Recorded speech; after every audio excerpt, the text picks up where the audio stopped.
کرے، انصاف کرے. یہ ہم اپنی طرف سے تو سب کو ملنے کی کوشش کرتے ہیں، دعوت بھی دیتے ہیں، باقی دل تو اللہ بدلتا ہے. اچھا، میں چاہتا ہوں کہ آج آپ اس ٹیلی ویژن سکرین سے بھی ان تمام لوگوں کو دعوت دیں کہ ہو سکتا ہے آپ کے کچھ الفاظ ایسے ہوں اور وقت مناسب ہو اور ان سب کے دلوں پر وہ لفظ گریں اور ان کے دل پلٹ جائیں اور اس کے بعد یہ فیصلہ کر لیں کہ دنیا کا مال دنیا میں رہ جائے گا، سوئس اکاؤنٹ سوئٹزرلینڈ میں رہ جائیں گے اور اتفاق فاؤنڈری جو ہے وہ لاہور میں رہ جائے گی اور ہم نے اللہ کے پاس جانا ہے، یا پھر اس اللہ کے پاس جانے سے پہلے ہم لوگوں کو تبدیل کر جائیں تاکہ ہم بڑے لیڈر بنیں اور لوگ یہ کہیں کہ پاکستان بھی ایک ملک تھا جہاں پہ ایک شخص آیا تھا جس نے پوری سوسائٹی کو بدل دیا. میں چاہتا ہوں کہ اس ٹیلی ویژن سکرین کے ذریعے آپ ان تک ایک پیغام ضرور پہنچائیں. میں چند آیات قرآن کی پیش کرتا ہوں، سب کے لیے، اپنے لیے، آپ کے لیے، ان حکمرانوں کے لیے، اپنے عوام کے لیے بھی. ان اللہ یامرکم ان تؤدوا الامانات الی اہلها. اللہ تعالیٰ اس بات کا امر کرتا ہے کہ صاحب حق کو اس کا حق پہنچایا جائے اور اہل تک امانت کو پہنچایا جائے.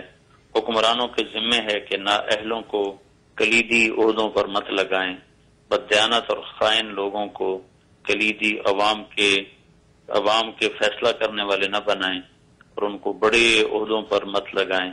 اور اللہ تعالیٰ فرماتا ہے ان اللہ یأمر بالعدل والاحسان وایتاء ذی القربى وینہی عن الفحشاء والمنکر والبغی یعظکم لعلکم تذکرون.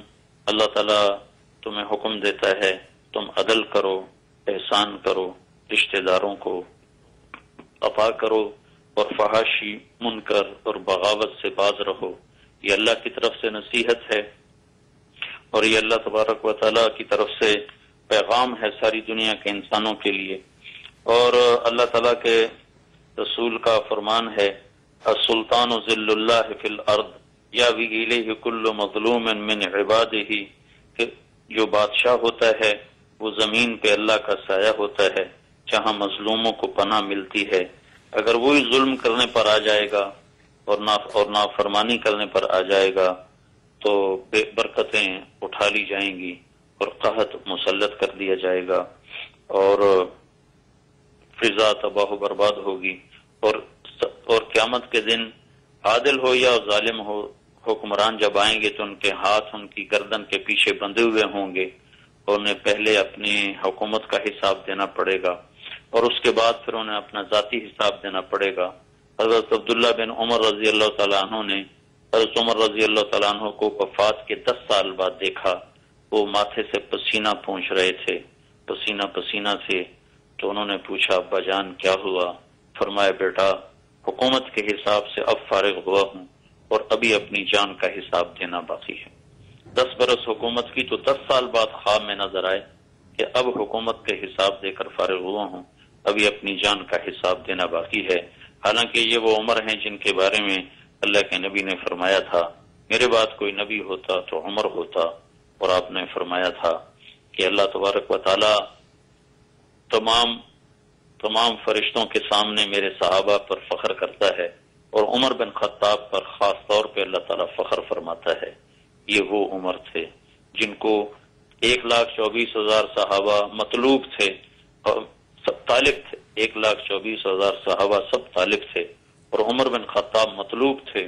ان کو اللہ سے مانگا گیا کہ اللہم اعز الاسلام بعہد العمرین، کہ اللہ ان دو میں سے ایک کو کے ذریعے سے اسلام کو عزت عطا فرما، یا عمر بن ہشام ابو جہل یا عمر بن خطاب.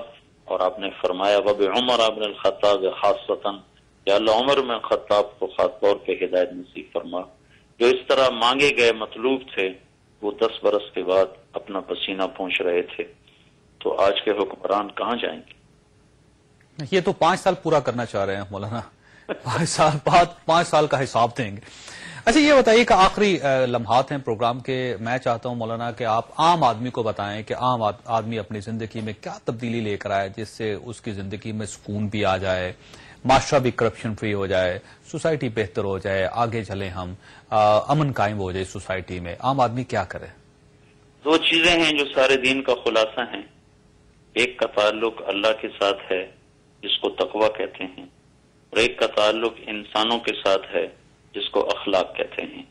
تو میں سارے اپنے بھائیوں کو بہنوں کو یہ پیغام دینا چاہتا ہوں کہ ایک اپنے اللہ سے معاملہ درست کریں تقوی کے ذریعے کہ نافرمانی سے بچیں اور فرائض کو پورا کریں اور عبادات میں کوتاہی نہ کریں. اور دوسرا پیغام ہے اخلاق کا. یہ میں 2 حدیثوں سے یہ عرض کر رہا ہوں کہ دین ہمارے دین کی ابتدا عبادت ہے اور انتہا اچھے اخلاق ہیں. ہمارا دین عبادت سے شروع ہوتا ہے اور اچھے اخلاق پر جا کر یہ مکمل ہوتا ہے. اللہ کے نبی کا فرمان ہے بنی الاسلام علی 5. اسلام کی بنیاد 5 باتیں ہیں: کلمہ، نماز، روزہ، حج اور زکوٰۃ. اور پھر دوسری حدیث میں آپ نے فرمایا انما بعثت لاتمم مکارم الاخلاق، میں تمہارے اخلاق کو مکمل کرنے کے لیے بھیجا گیا ہوں. وہاں اتمم کا لفظ ہے. تو بنیا ابتدا کو بتاتا ہے اور اتمم انتہا کو بتاتا ہے. تو میں تمام اپنے مسلمان بھائی بہنوں کو یہ پیغام دینا چاہتا ہوں، ایک اپنے اللہ سے معاملہ درست کریں تقوی کے ذریعے، فرائض کی ادائیگی اور گناہوں سے، کبیرہ گناہوں سے اجتناب.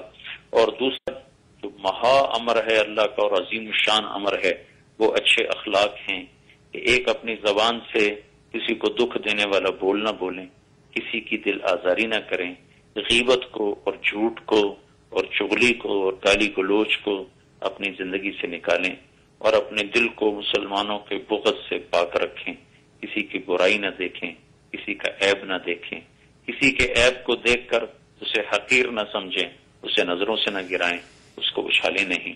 اور لوگوں کے حقوق کے بارے میں اللہ سے ڈریں کہ اللہ تعالیٰ کے نبی کا فرمان ہے کہ اللہ کے راستے میں جو شہادت ہے یہ سارے گناہوں کا کفارہ بن جاتی ہے. یہ بڑی اہم حدیث ہے جو میں آپ کو بتا رہا ہوں. سارے گناہوں کا کفارہ بن جاتی ہے، لیکن اگر شہید نے امانت میں خیانت کی ہوگی اور لوگوں کے حقوق ضائع کیے ہوں گے تو اللہ تعالیٰ اسے قیامت کے دن بلائے گا، اور اگرچہ اس کا خون اس کے جسم پر بہ رہا ہوگا شہادت کا، تو اللہ تعالیٰ اسے فرمائیں گے اس کی امانت ادا کر. کہے گا یا اللہ قد ذهبت الدنیا، وہ تو میں نے دنیا میں امانت ضائع کی تھی، یہاں تو اب کہاں سے لاؤں؟ تو اللہ تعالیٰ فرمائیں گے میں نے اس کو مہیا کر دیا ہے. انطلقوا به الى الحاویہ، اس کو جہنم کے سب سے آخری حصے میں لے جاؤ جس کا نام حاویہ ہے. حاویہ جہنم کا سب سے پست ترین درجہ ہے. جہنم، حطمہ، لظا، سعیر، سقر، جحیم اور حاویہ. حاویہ منافقین کے لیے ہے، اس میں صرف منافق ہوں گے. اس کے اوپر جحیم ہے جس میں مشرکین ہوں گے. تو وہ حاویہ میں وہ امانت پڑی ہوگی اور اس کو فرشتے لے کر حاویہ تک جائیں گے اور اس سے اس کی امانت دکھائی جائے گی کہ یہ وہ امانت ہے جو تم نے ہڑپ کر لی تھی، اس کو اٹھاؤ. تو وہ اس کو اٹھائے گا اور اس کو لے کر چلتا چلتا چلتا جہنم کے کنارے تک پہنچے گا. حتی اذا ظن انہ خارج، جب اس کو یہ اطمینان ہوگا کہ اب میں باہر نکل رہا ہوں تو وہ امانت اس کے کندھوں سے گرے گی اور اس کے ساتھ لڑکتا ہوا وہ پھر دوبارہ حاویہ کے اندر جا کر گرے گا اور اس کے اندر پھر اس کو وہ اٹھائے گا، پھر اسے وہ جہنم کے کنارے تک لائے گا، پھر اللہ اسے دھکا دے کے نیچے گرائے گا. اس کی شہادت کو خیانت نے ضائع کر دیا، بددیانتی نے ضائع کر دیا. جب شہادت جیسا عمل کہ اللہ تعالیٰ کہتا لا تقولوا لمن يقتل فی سبیل اللہ اموات، جو میری راہ میں مرتے ہیں ان کو مردہ نہ کہو، میری راہ میں جو قتل ہوتے ہیں انہیں مردہ نہ کہو، وہ زندہ ہیں. لیکن بددیانتی اور خیانت نے، لوگوں کے حقوق پائمال کرنے نے اس کو جہنم میں پھینک دیا. تو اللہ تبارک و تعالیٰ نے لوگوں کے حقوق کی عدالت بڑی سخت بنائی ہے. تو میں دوسری بات یہ کہوں گا کہ اپنے اخلاق کو درست کریں، کسی کا حق لے کر نہ مریں.